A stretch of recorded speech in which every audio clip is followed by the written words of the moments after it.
మీదనే ఉన్నది అని అడిగిండట పెద్ద ఆయనను. అంటే ఏ క్లాస్ చదువుతున్నారు మీ పిల్లలు అని అంటే ఒకరు 9th ఒకరు 10th క్లాస్ ఉన్నారు పిల్లలు, కానీ పైసలు పోతున్నాయి అని ఆ తండ్రి ఆయనను అడిగిండట. గూట్లలో పెడుతున్నాం, ఇళ్ళ అమ్మలు ఏం చేస్తారు, పోపు డబ్బాలో పెడతారు, పైసలు దాచిపెట్టుకుంటారు. అవునా? పోపు డబ్బాలు అని తెలుసు కదా, తాల్పేసే గింజలు వేసుకునే డబ్బాలు దాచిపెట్టుకుంటారా లేదా? ఇళ్ళ పప్పు డబ్బాలో చక్కెర డబ్బాలను. ఆయన మీరు హుషారుగా లేదా తీస్తారు ఆయన వాళ్ళకిచ్చి కూడా.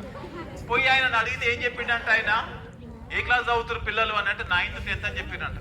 ఒక పని చెయ్యి, వన్ మ్యాథమెటిక్స్ బుక్లో దాచిపెట్టుకొని డబ్బులు అని చెప్పారంట వాళ్ళ అమ్మకు, పోకుండా ఉంటాయని.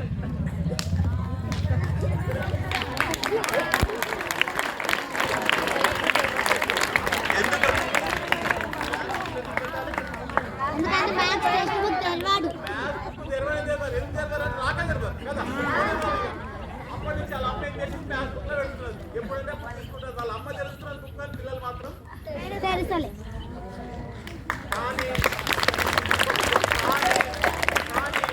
మన స్కూల్లో మ్యాథ్స్ బుక్ వెంటనే ముందు పోతాయి. అందరూ మ్యాథ్స్ బుక్ బాగా తెలుస్తారు. అవునా కదా? నిజంగా డెడికేటెడ్ టీచర్స్ మంచి అనుభవం ఉన్నది, మంచి టీఎల్ఎం ప్రిపేర్ చేయగలరు, బాగా అర్థం చేయించగలరు.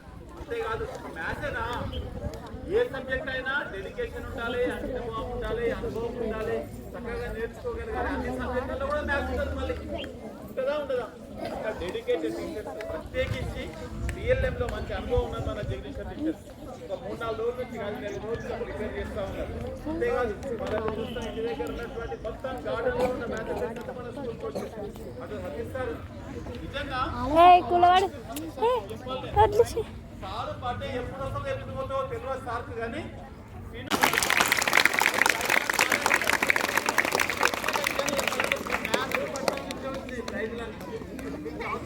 అక్కడి నుంచే వచ్చినాయి.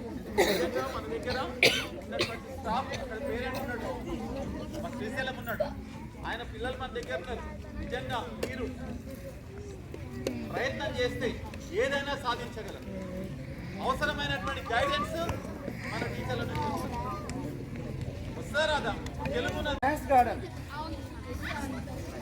మనం మొదటి మధ్యకాలం నుంచి మనం ఇంటికి వెళ్ళేటప్పుడు అక్కడ నుంచి స్టార్ట్ చేస్తే స్లాబ్ పైన బాల్కనీ మొదలుకొని ఒక రూమ్ స్పెషల్గా దానికి కేటాయించారు. అటువంటి గార్డెన్ మ్యాథ్స్ గార్డెన్ అక్కడ ప్రదర్శన ఉంటుంది. చాలామంది పిల్లలు యూట్యూబ్లో కూడా పెడుతుంటారు మేడం, చాలామంది పిల్లలు వెళ్ళి అక్కడ చూస్తుంటారు. మీలో కూడా కొంతమంది చూశారంట, ఇంకెవరైనా ఉంటే చూడండి. సో మ్యాథ్స్ అంటే కేవలం బ్లాక్ బోర్డ్ పైన మ్యాథ్స్ లెక్కలు చేసి ఆన్సర్ చేయడం కాదు, ఇది కూడా ఒక ఎగ్జిబిషన్ అని ప్రూవ్ చేశారు ఈరోజు మేడం గారు. చాలా చక్కగా హార్డ్ వర్క్ చేసి వారు మన పాఠశాలలో ఇంతకుముందు ఎన్నాళ్ళు కూడా జరిగినంత చక్కగా ఏదైతే ఎగ్జిబిషన్ ప్రెజెంటేషన్ పిల్లలతో చేయించారో దానికి మేడం గారికి ప్రత్యేకంగా ధన్యవాదాలు తెలుసుకోవాలి.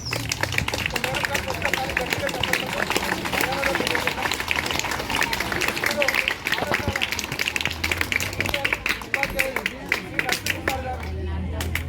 సవాల్ ఉద్దేశించి మాట్లాడవలసిందిగా జరుపుకోవడం చాలా సంతోషం. ఈ జాతీయ మహిళా దినోత్సవానికి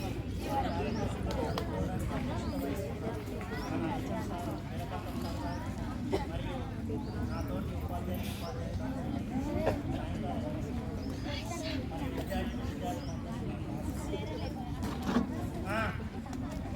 ఏడిపోతున్నావు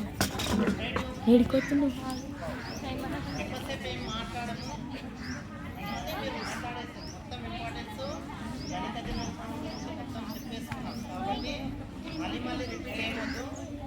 ఈరోజు మన పాఠశాలలో గణిత దినోత్సవాన్ని ఇంత ఘనంగా జరుపుకోవడానికి ఏర్పాటు చేసిన మ్యాథ్స్ టీచర్స్ జగదీశ్వర్ మేడం గారికి, సతీష్ సార్ మరియు నాతోటి maths and physical science teachers sir, మన విజయలక్ష్మి మేడం గారు, ప్రభాకర్ సారు, మిగతా టీచర్స్ అందరి సహకారంతో మీరందరు విద్యార్థులు చాలా మంచి ప్రదర్శనలు చేశారు.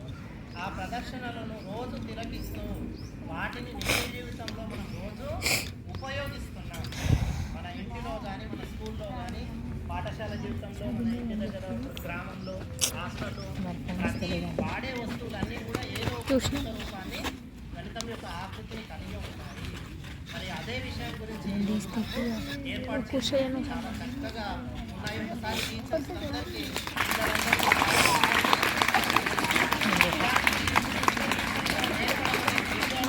విద్యాధార బోధన, దాని బోధన ఏమంటున్నాము ఉపయోగించి నేర్చుకుంటున్న ప్రతి 6th, 7th to 10th class వరకు. కాబట్టి ఈ ఇంటెలిజెంట్ అనుభవాన్ని పెంపొందించుకొని మ్యాథ్స్ యొక్క గణిత భావనలను తెలుసుకొని మీరు నిత్య జీవితంలో చాలా చక్కగా ఎదగాలని, ఈ భావనలు మర్చిపోకుండా ఇంకా ఇంప్రూవ్ చేసుకోవాలని నాకు ఈ అవకాశం ఇచ్చిన పెద్దలందరికీ దాని పుట్టినరోజు దేశ మ్యాథమెటిక్స్ డేగా జరుపుకుంటున్నాం. ఆయన 22 డిసెంబర్ 1827 తమిళనాడు రాష్ట్రం ఈరోడ్ పట్టణంలో జన్మించారు. ఈయన 13 వయసులోనే ట్రిగ్నోమెట్రీ లెసన్ నేర్చుకున్నాడు. ఈయనకు జూలై 14, 1909 మ్యారేజ్ అయింది. ఆమె పేరు జానకి. శ్రీనివాస రామానుజన్ గారి తండ్రి